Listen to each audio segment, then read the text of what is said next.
বেকার ছেলে তার মাকে বলছে, শুধু ডাল দিয়ে ভাত খেতে ইচ্ছা করছে না, একটা ডিম ভেজে দাও না মা। মা তখন বলছে, ডিম ঘরে বসে জন্ম হয় নাকি? শুয়ে বসে 3 বেলা শুধু বাপের ঘাড়ে বসে খাচ্ছিস, আবার মজা না হলে গলা দিয়ে খাবার নামবে না। নবাব যাতে জন্ম হয়েছে ঘরে অকর্মা, এত বড় হয়েছে তাও কোনো কাজে খাটে না। বেকার ছেলে একটা ডিমের আবদারের বিপরীতে মা এতগুলো কথা শুনিয়ে দিল। রাগে গজগজ করতে করতে জায়গা ত্যাগ করলো। খাবার টেবিলে মায়ের এমন কথা শুনে গলা দিয়ে আর খাবার নামলো না। ভাতের প্লেটটা রেখে হাত ধুয়ে ফেললো। মা চাইলে ভালোভাবে বলতে পারতো ডিম নেই। আজ সে বেকার বলে মুখের উপর উঠতে বসতে খাবারের খোঁটাও শুনতে হচ্ছে। নিজেকে আজকাল একটা বোঝা মনে হচ্ছে। ভারী একটা দীর্ঘশ্বাস ছেড়ে রাতে না খেয়ে ঘুমিয়ে পড়লো ছেলেটা। রাত পেরিয়ে সকাল হলো, কেউ একটিবারের জন্য তাকে খেতে ডাকেনি। এক বুক চাপা কষ্ট নিয়ে না খেয়ে চলে গেল টিউশনি করতে। এটি দিয়ে হাত খরচ চালায় ছেলেটা। আজ চাকরিওয়ালা বড় ছেলে বাড়িতে এসেছে। যে ঘরে বেকার ছেলের জন্য একটা ডিম ছিল না, সেই ঘরে আজ বাহারি আয়োজন করেছে মা। দুপুরে বড় ছেলেকে যত্ন করে খেতে দিল মা। ওই সময় অভিও এসেছে বাড়িতে। মা তাকে একটিবার অব্দি খেতে রাখলো না। পেটের ক্ষুধা জানে এক প্লেট ভাতের জন্য কত কটু কথা সহ্য করে নিতে হয়। বেকার ছেলেটা সকল কষ্ট চাপা রেখে নির্লজ্জের মতো ভাইয়ের পাশে এসে খেতে বসলো। মা ভাই হয়তো একটু বিরক্ত হলো তার আগমনে। মা 2 ছেলেকে ভাত দিল, তবে বড় বড় মাছের টুকরোগুলো এবং মাংসের টুকরোগুলো চাকরিওয়ালা ছেলের থালাতে উঠলো।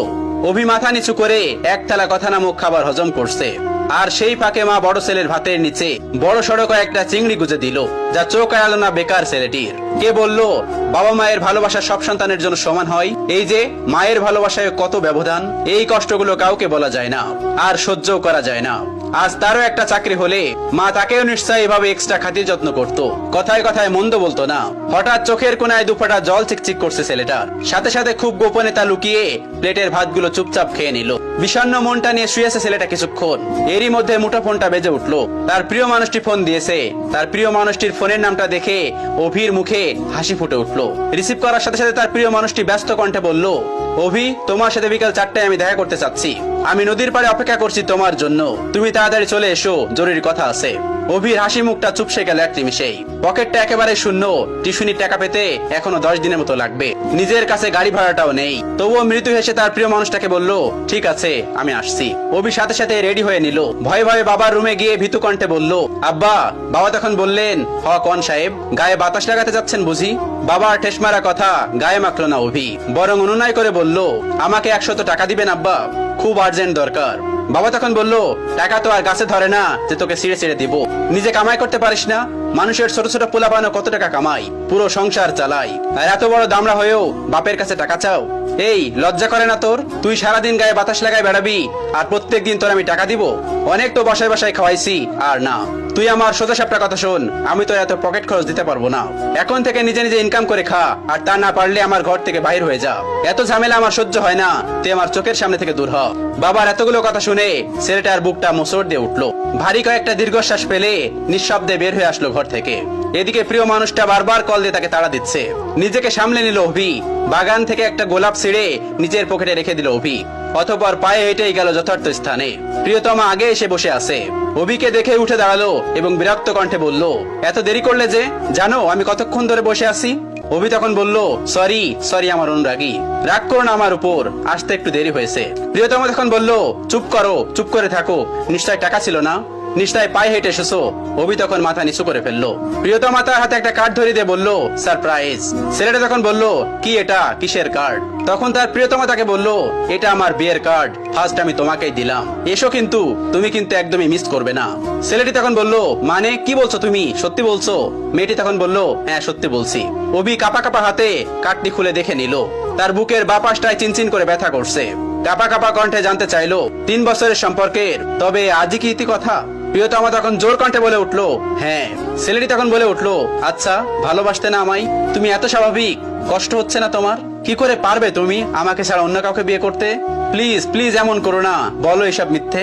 আমি তোমাকে ভালোবাসি, তোমাকে ছাড়া আমি কিভাবে থাকবো বলো?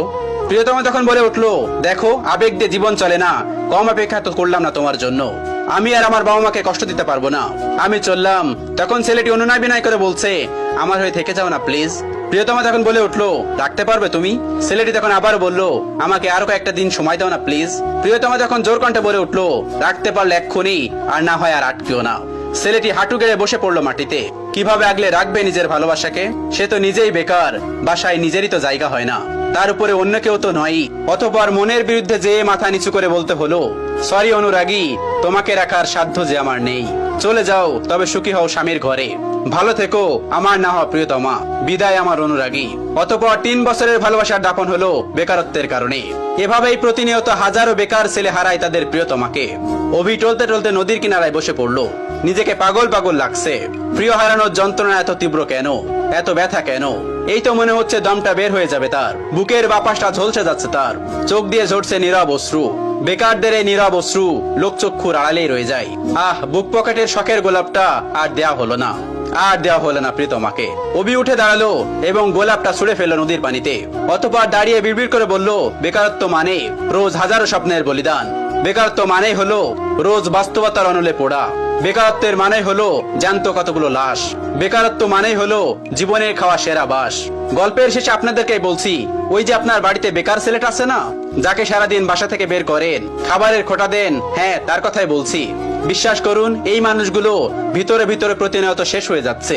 এদেরকে কথার আঘাতে প্রতিনিয়ত কষ্ট না দিয়ে, তাদেরকে বোঝা মনে না করে, বরং এদের পাশে থেকে এদের মনোবল মজবুত করতে সাহায্য করুন।